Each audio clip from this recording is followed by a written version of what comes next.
arrive before the lights did. When the city was still wet with dawn and the glass walls of the showroom reflected only themselves, I would take the cloth from its hook and wipe every surface until the air smelled of alcohol and silence. Cars looked holy then, hoods glimmering, headlights sleeping like sealed eyes. The others would join later, pretending to be busy, waiting for coffee to make them real again. That morning the air had a taste, metallic, unsettled. A transport truck was scheduled to arrive with the new exhibition models. We were told to stay inside until the unloading was done, so no one slipped between metal and motion. The manager, half asleep, had said it like a prayer. No one leaves until the new ones come in. The glass doors trembled each time the wind touched them. I could see my reflection among the cars. A salesman in a clean shirt, mid-30s, eyes already tired from the shape of another man's hunger. When the first visitor arrived, the clock hadn't found its voice yet. A man stepped through the door as if walking out of a mirror. His hair was yellow, not the kind that comes from sun, but the kind you pay for when you want to erase who you were. At the ends, a faint shimmer of colors: red, orange, green, blue, violet. The slow fade of a prism bleeding to gray. His face was soft, smooth enough to seem borrowed. He didn't look at the cars first. He looked at the photographs. Along the wall, we kept framed portraits of each dealer, smiling, identical, catalogued by posture more than name. His eyes moved from one to the next, patient as a scanner. When they found me, they stopped. I felt his gaze before he spoke. "Are you—" He didn't finish, just nodded, as though confirming something to himself. Maybe it was the echo of my name he had heard somewhere. Maybe he mistook me for someone else. I told myself that. I had to. He followed me into the consultation room, the smallest cube of glass inside the larger cube of glass that was our world. The fluorescent light hummed too loudly. I offered him tea I didn't plan to drink. He talked little, only pointed at the catalog once, his finger pausing on a silver sedan, one that would take months to arrive, even longer to believe in. When I handed him the contract, his hand brushed mine. Cold, smooth, nails painted red, purple, blue, like small windows looking into other rooms. The signature slid across the paper like something rehearsed. When we were done, he kept staring. It wasn't impolite. It was studying. I asked quietly if there was something wrong. He smiled, or maybe his face just folded that way. "Nothing," he said, voice too calm. "I'll call you soon." He turned, his reflection multiplying across every panel of glass until I could no longer tell which one was real. The first crash happened 2 days later. Morning again, same road, same light. The world repeats itself until it gets bored. I was turning across the intersection when another car folded into mine, a white sedan, driven by an older woman whose face looked already sorry before I stepped out. The sound still lives somewhere behind my teeth, the clean, dull collision of metal forgetting its purpose. She sat behind the wheel, trembling. Her lips were the color of dusk. I unbuckled her seatbelt, told her to breathe, though my own breath was limping. I remember her whispering something like, I'm sorry," over and over, as if the words could unmake time. The damage was small, the fear larger. I told her it was fine, but when I walked away, I could still feel the vibration in my hands. Machines remember everything. That night the man called again. His number appeared as a blank name. His tone was casual, like an old friend. "Can we meet?" he asked. "There are questions that aren't questions at all. They're nets." I said yes because I couldn't find a reason to say no. He chose a cafe near the river. I found him sitting by the window, sunlight curling over his rings. He didn't ask about the car. He asked about me, where I studied, whether I lived alone, what time I usually got home. His smile never touched his eyes. When I asked what he did for a living, he only said, "You'll see." Then he stood up and told me to come with him. "Just next door," he said, "so I can show you." There are moments when curiosity sounds like a command. I followed. The building beside the cafe was an old office block, its lobby lined with mailboxes that hadn't been opened in years. He led me to the elevator, pressed the button with a red-painted nail, and hummed something under his breath, a melody too thin to follow. When the doors opened, the air changed. 3rd floor, hallway with pale wallpaper, the smell of burnt incense and something older. His room was small, a square carved out of dust and forgotten rituals. The curtains were closed. The only light came from candles drowning in their own wax. On a low table, brass bowls, folded paper, grains of rice that looked like tiny bones. "You're he finished for me. Something like that. A soft laugh, then a look that didn't fit the laugh. He told me to sit. He poured tea again, green this time, and watched me drink. I didn't want to. I did anyway. Then he said it, so easily that it almost sounded kind. "You have a short line, shorter than most. I saw it when you walked in. You shouldn't be alive this long." The words dropped like coins into water. I waited for the sound of the bottom. It didn't come. He stood, took a yellow strip of paper from a drawer, brushed it with red ink until it looked like a wound that learned to read. Then he placed it in front of the small altar, whispered something I couldn't catch. The candle bent as if listening. "Keep this near your skin," he said. "Wallet, pocket, doesn't matter.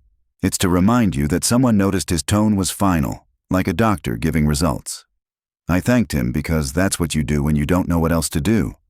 Outside, the day looked the same, but every reflection of myself in glass felt borrowed, like the air had taken my shape for practice.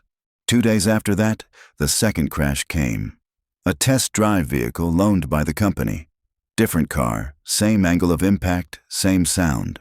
Once might be chance, twice is conversation. The seatbelt caught me hard across the chest.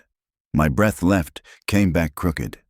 When the dust cleared, I realized I was laughing. Sometimes the body laughs to ask the soul if it's still inside. He called again that evening, as though rehearsing the timing. I told him about the accident before he could ask. He sighed, not surprised. "That's only the beginning," he said. "Come to me tomorrow. We have to stop it before it finds you again." I wanted to hang up. Instead, I wrote down the address. His place looked different this time. The walls were cleaner, as though someone had repainted the air. A smell of salt and something iron lingered. He asked if I had brought money. I said yes, though he hadn't asked before. He nodded, then told me to wait. He returned with a bowl, poured rice into it until it looked like snow, and asked me to step outside for a while. 1 hour, he said. No more. I waited in my car, engine off, watching the windows of the building like they could explain something. A faint sound slipped through the glass. A thin, high whistle, circling, rising, falling, like air being pulled through a hole too small to see. When he called me back in, his face was damp with sweat. His shirt clung to him, and his smile looked stitched. "I did what I could," he said, wiping his forehead with a towel I gave him. "If you hear something in your room tonight, don't be afraid. It's only the sound of what didn't finish leaving." I nodded, because disbelief takes energy, and I had none left. That night, I didn't sleep. The whistle returned, faint but constant.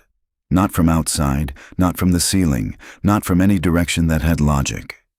It existed the way pain exists, everywhere at once.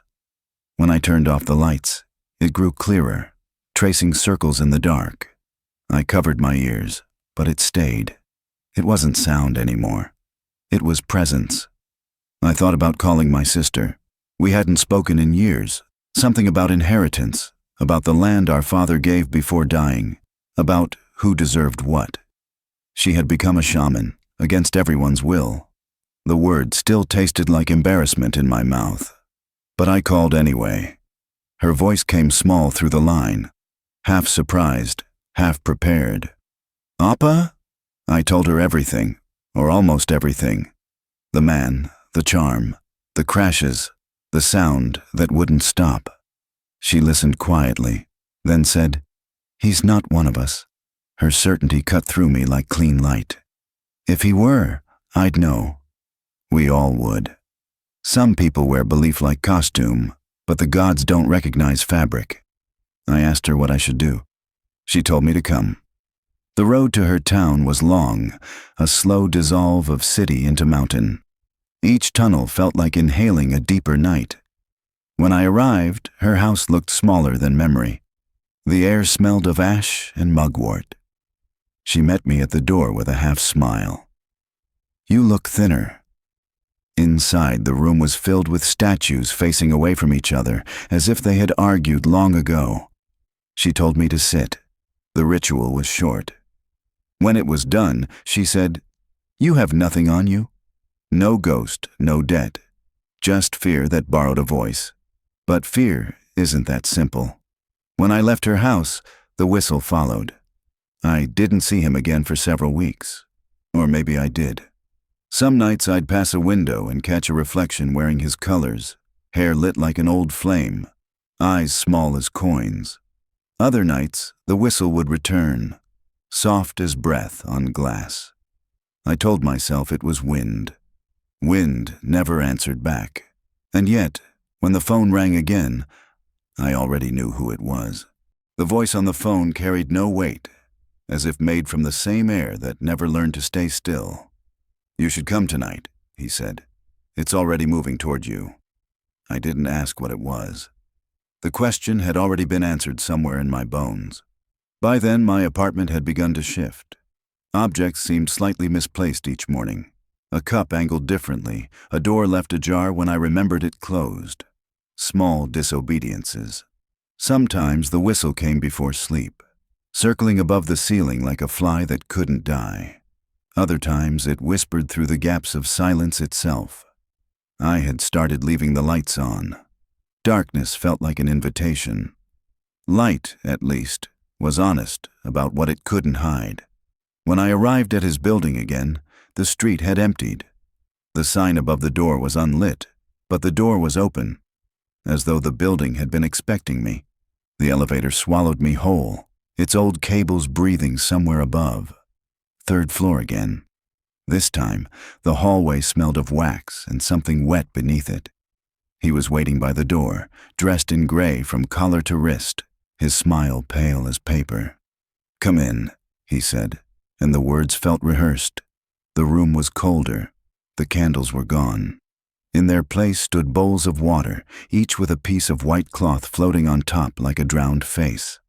On the wall, faint lines of red had been painted into spirals. They looked less like symbols and more like someone trying to find the center of something that never had one. He asked if I had brought everything.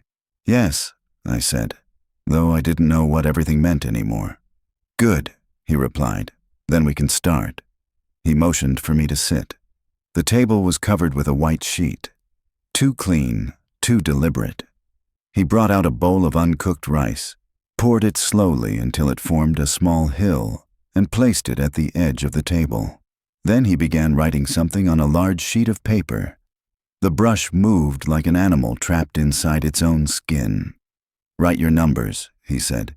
"Every one of them. The account you use, the places your money sleeps. Write the codes. Don't worry.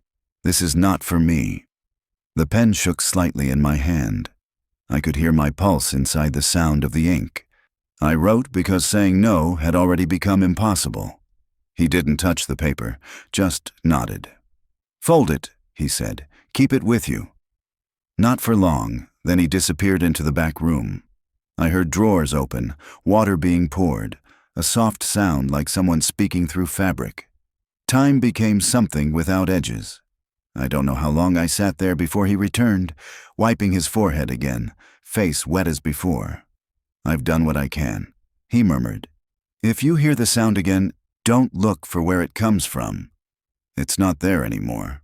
He smiled faintly, his eyes flicking toward my chest as though searching for proof. Then he told me to go.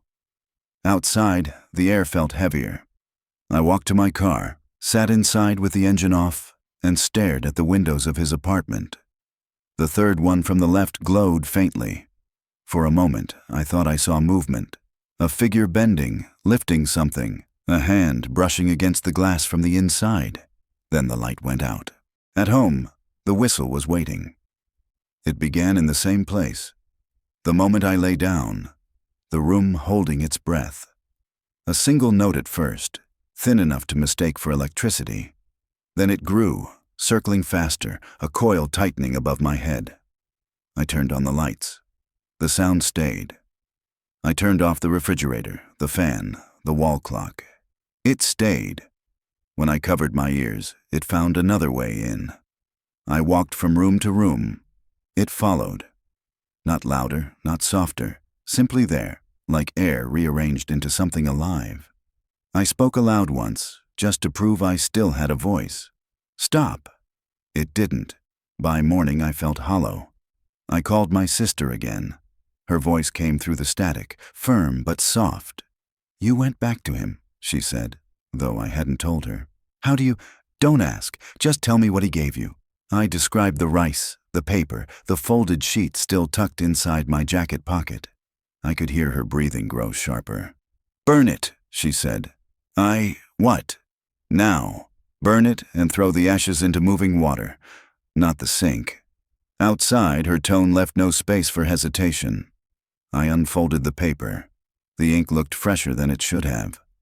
I set it in a bowl, struck a match, watched the flame crawl across the words until they became nothing but curling gray.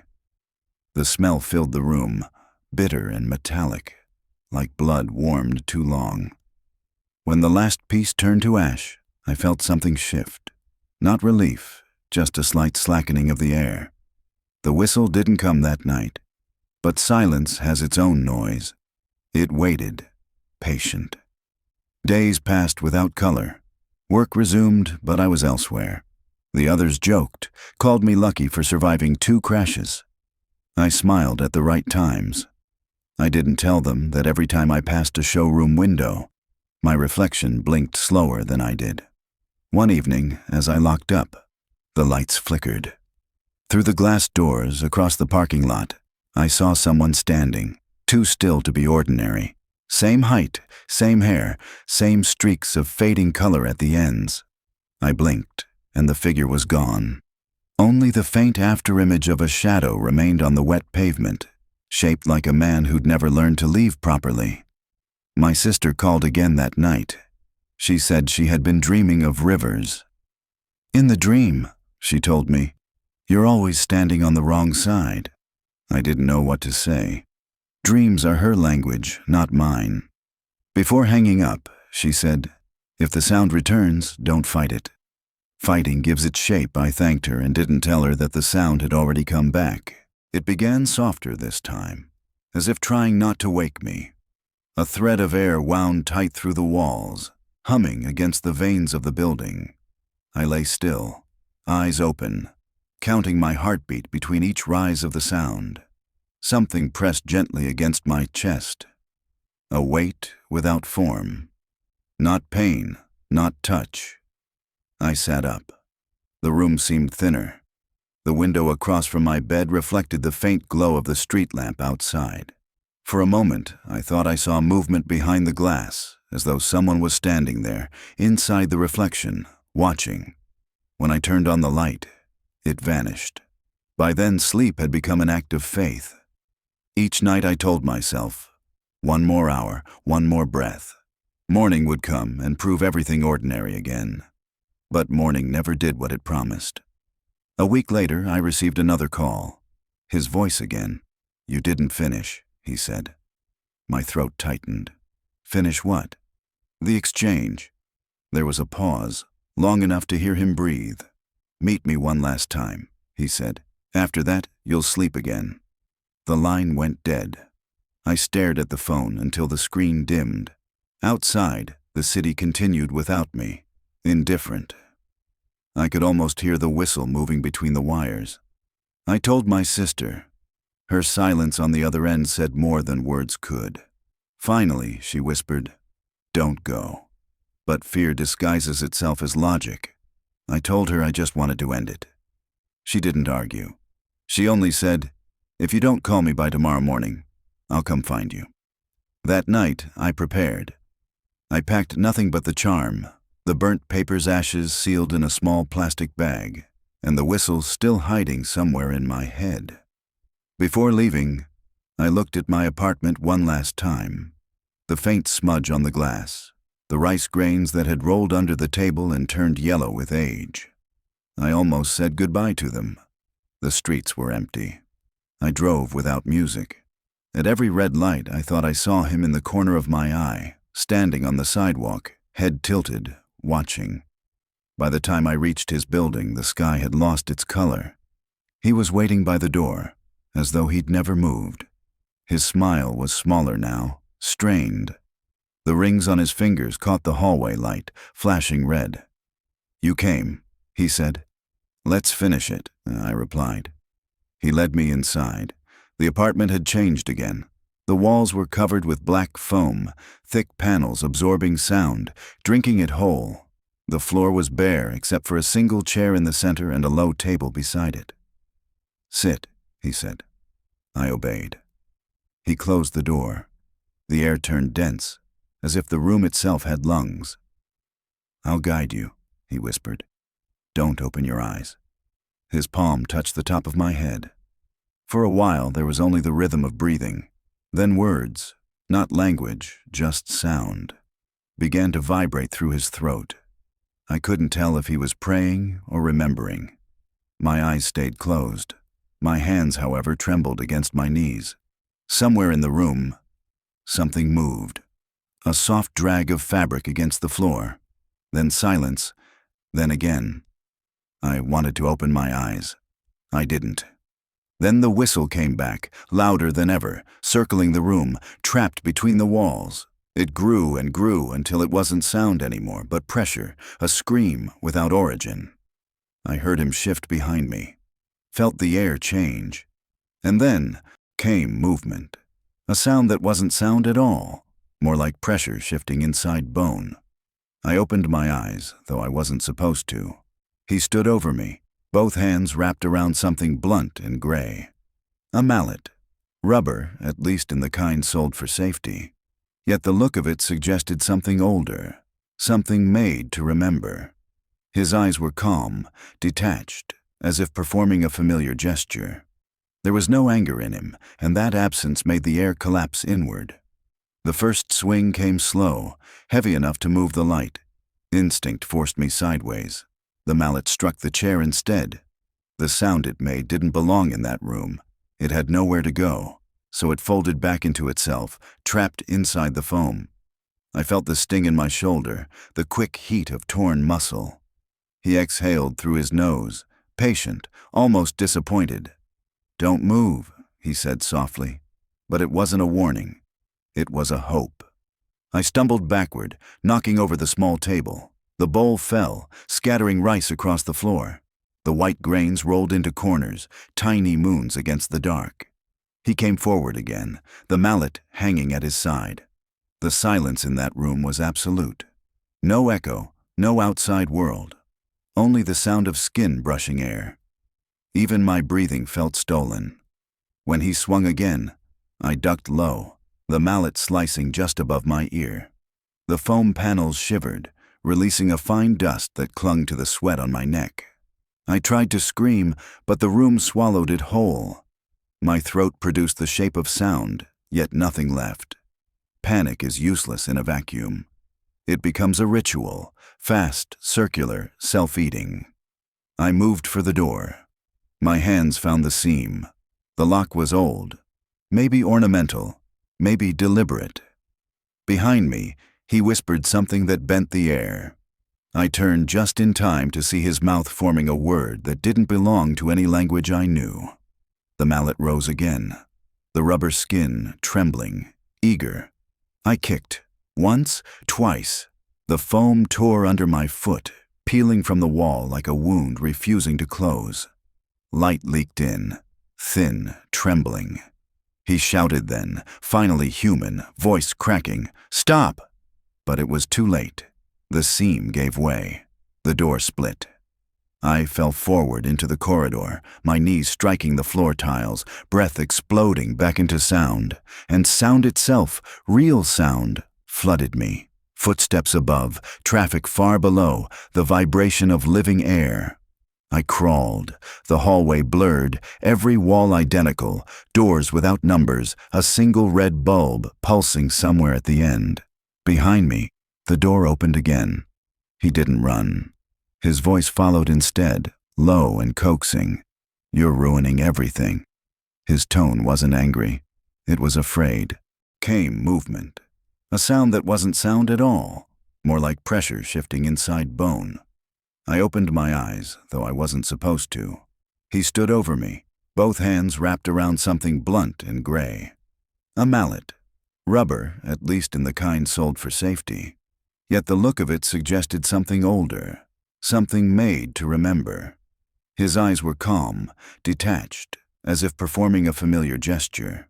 There was no anger in him, and that absence made the air collapse inward. The first swing came slow, heavy enough to move the light. Instinct forced me sideways. The mallet struck the chair instead. The sound it made didn't belong in that room. It had nowhere to go, so it folded back into itself, trapped inside the foam. I felt the sting in my shoulder, the quick heat of torn muscle. He exhaled through his nose, patient, almost disappointed. "Don't move," he said softly. But it wasn't a warning. It was a hope. I stumbled backward, knocking over the small table. The bowl fell, scattering rice across the floor. The white grains rolled into corners, tiny moons against the dark. He came forward again, the mallet hanging at his side. The silence in that room was absolute. No echo, no outside world. Only the sound of skin brushing air. Even my breathing felt stolen. When he swung again, I ducked low, the mallet slicing just above my ear. The foam panels shivered, releasing a fine dust that clung to the sweat on my neck. I tried to scream, but the room swallowed it whole. My throat produced the shape of sound, yet nothing left. Panic is useless in a vacuum.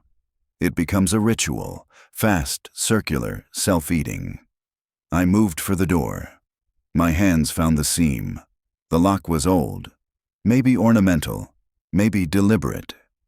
Behind me, he whispered something that bent the air. I turned just in time to see his mouth forming a word that didn't belong to any language I knew. The mallet rose again, the rubber skin trembling, eager. I kicked, once, twice. The foam tore under my foot, peeling from the wall like a wound refusing to close. Light leaked in, thin, trembling. He shouted then, finally human, voice cracking, "Stop!" But it was too late. The seam gave way. The door split. I fell forward into the corridor, my knees striking the floor tiles, breath exploding back into sound. And sound itself, real sound, flooded me. Footsteps above, traffic far below, the vibration of living air. I crawled, the hallway blurred, every wall identical, doors without numbers, a single red bulb pulsing somewhere at the end. Behind me, the door opened again. He didn't run. His voice followed instead, low and coaxing. "You're ruining everything." His tone wasn't angry. It was afraid. I reached the stairs, my body unsure of gravity. Each step felt wrong, as though the building had rearranged itself while I wasn't looking. Down one flight, 2, maybe 3. And yet the numbers on the walls stayed the same. 3F. Always the 3rd floor. The air grew hotter. My shirt clung to me, soaked. I looked back once. He wasn't there, or maybe the light refused to hold him. At the landing, a door stood half open. A smell came through, incense and disinfectant. I pushed it wide. Inside, another room. Not his, not mine. A single bulb hung above a narrow bed, sheets perfectly smooth. On the wall, photographs, dozens of them, all faces blurred, some scratched out, some marked with circles in red pen. In the corner, a stack of paper charms folded in uneven piles, some burned along the edges. At the center of the bed lay a phone, screen glowing. Unknown number. A message waiting. I picked it up. "Don't look behind you." I froze. The reflection in the screen trembled. There was someone standing at the doorway, close enough to smell the burnt wax on his sleeve. He didn't speak this time. His hand lifted again, slower, deliberate. The mallet's head gleamed dully, wet along one edge. I dropped the phone. It landed screen down. The glow spread across the floor, a faint rectangle of light trembling with each step he took. I moved backward until the wall stopped me. His shadow reached first, stretching across my chest. "Stop," I said, though my voice had no authority. He hesitated. A faint confusion crossed his face, like a man waking from someone else's dream. Then, the corridor outside erupted in sound. A metallic crash, boots, shouting. The building groaned, startled. He turned his head. I saw my chance. I grabbed the nearest object, a metal frame from the floor, and swung. The impact was clumsy, desperate.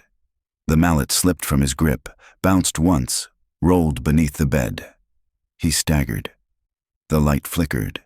"Please," he whispered, not to me, but to something else in the room. Then the door burst open. Figures filled the frame. 2 uniforms, and behind them, my sister. Her face was drawn tight, eyes wide with something between fury and fear. "Get away from him," she said, her voice, finally, sound that didn't die. I backed into the corner.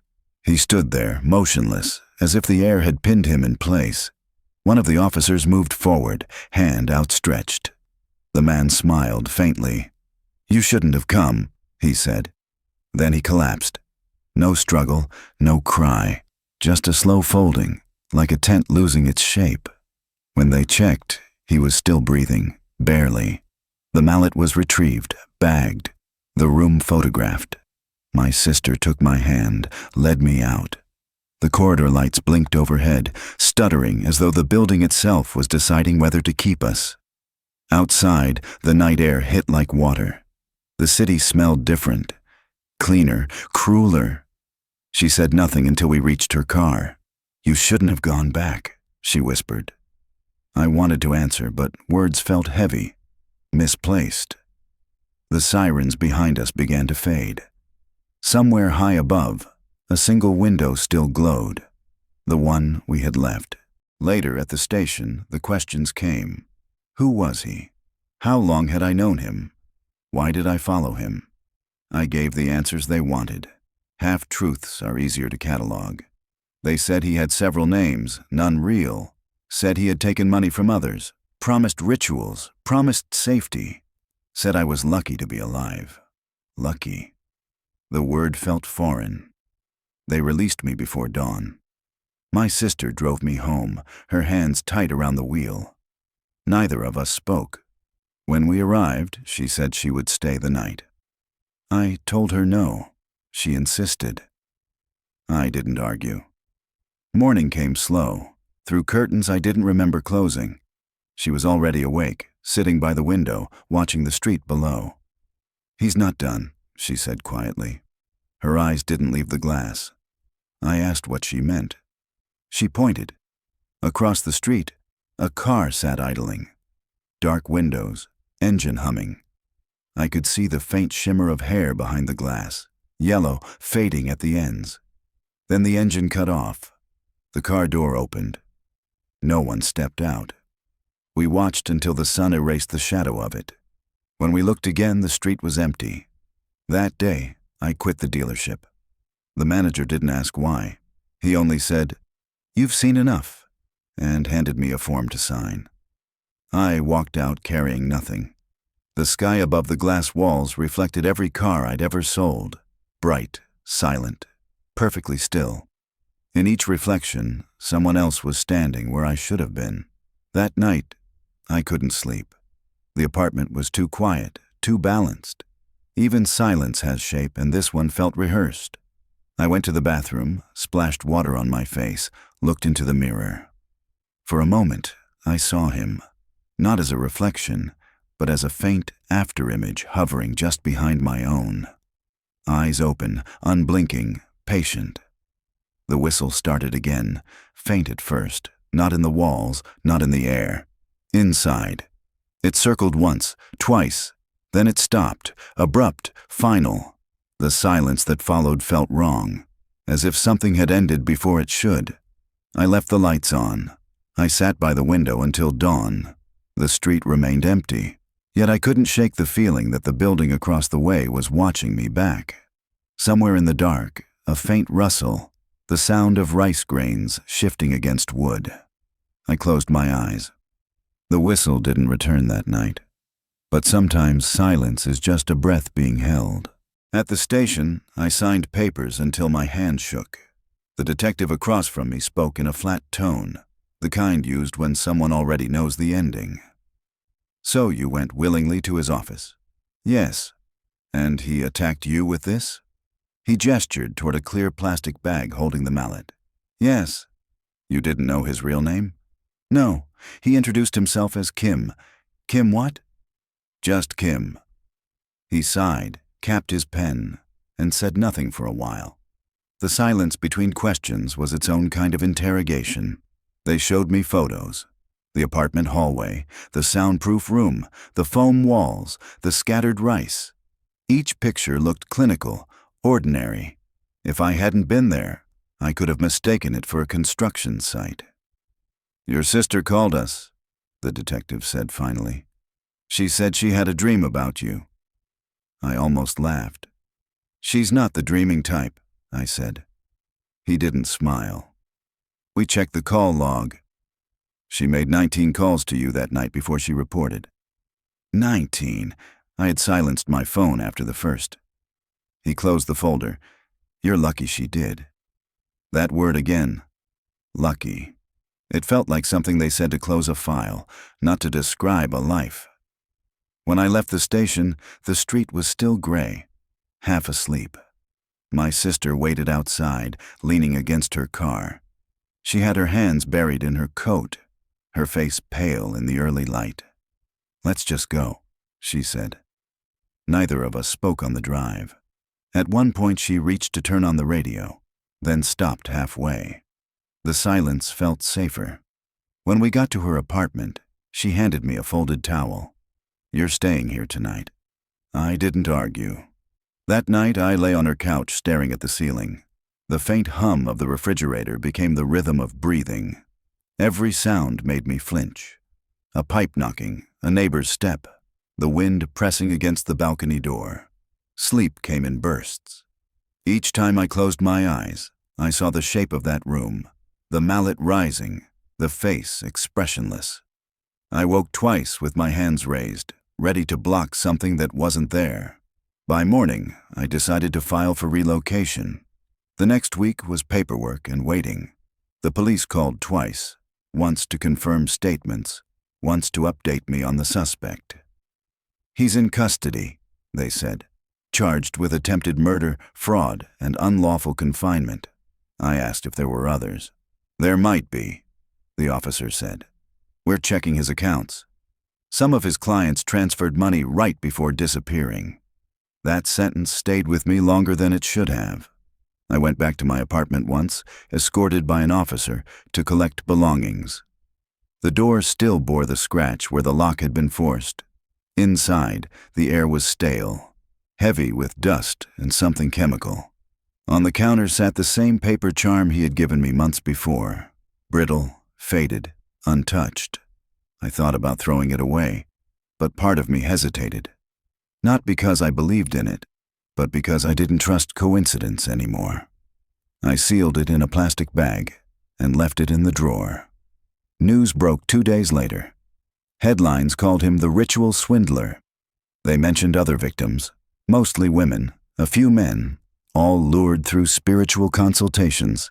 He'd used several names, rented multiple short-term offices across the city, each with identical layouts, foam walls, false altars, hidden cameras. The cameras were what made it real for people. Seeing yourself almost die through a lens is proof enough. My sister watched the news with the sound off. When the segment ended, she said quietly, "They'll forget about you in a week." "I hope they do," I said. But forgetting is its own kind of burden. 3 days later, the dealership called. The manager's voice was polite, rehearsed. We're deeply concerned, of course.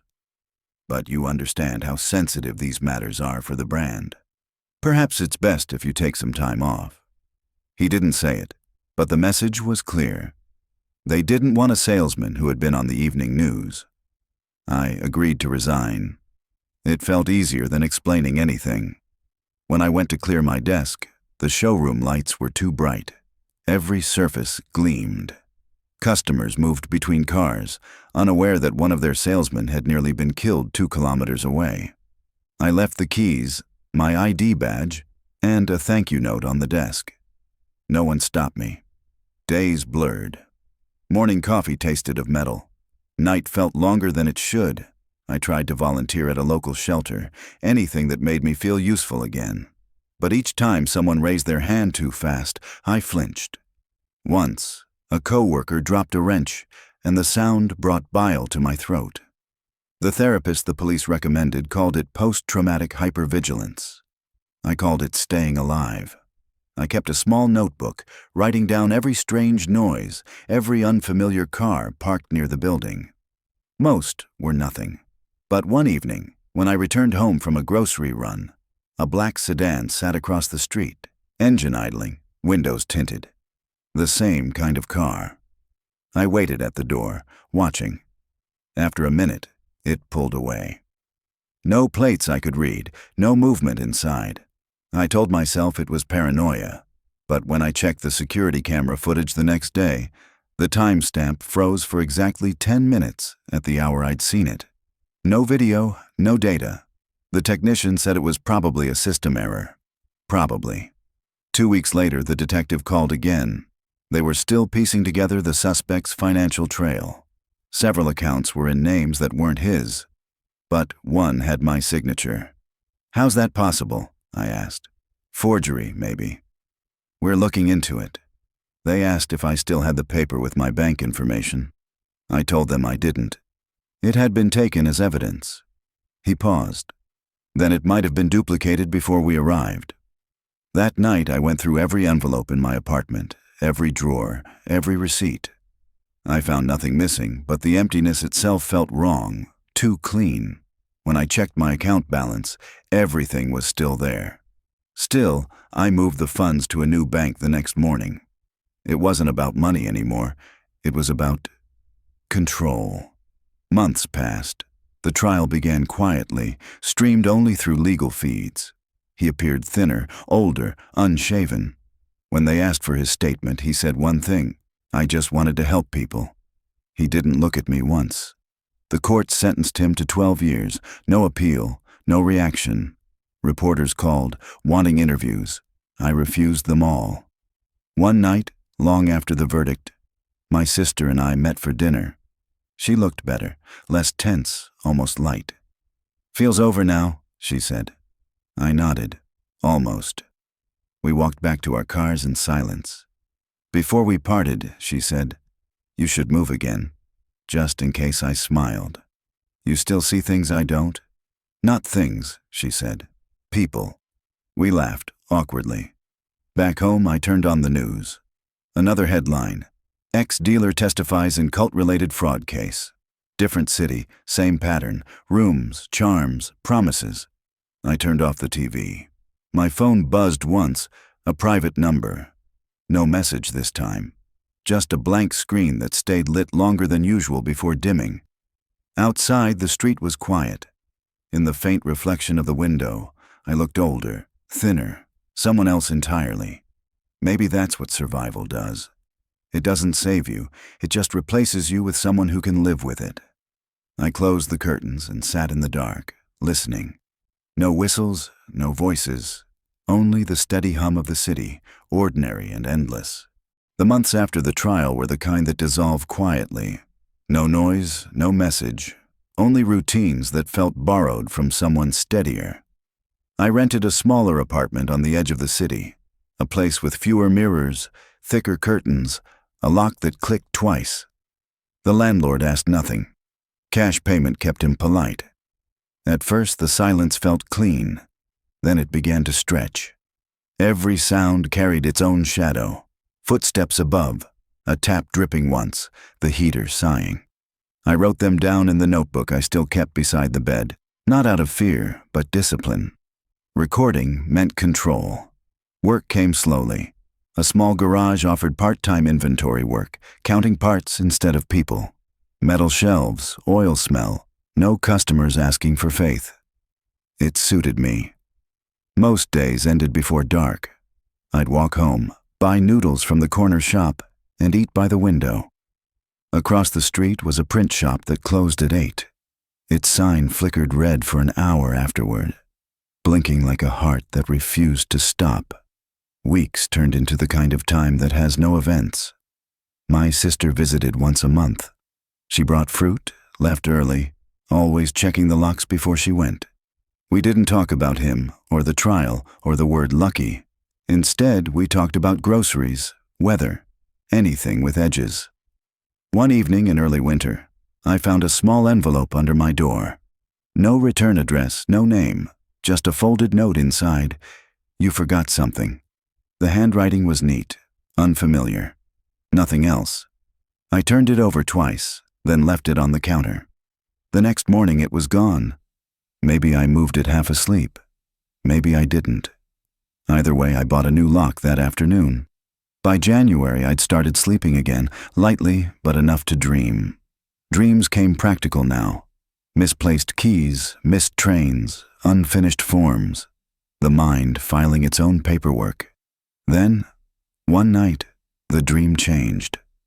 I was back in the showroom, alone, polishing a car that no longer existed. The glass around me reflected nothing. No cars, no lights, just my hands moving over an invisible hood.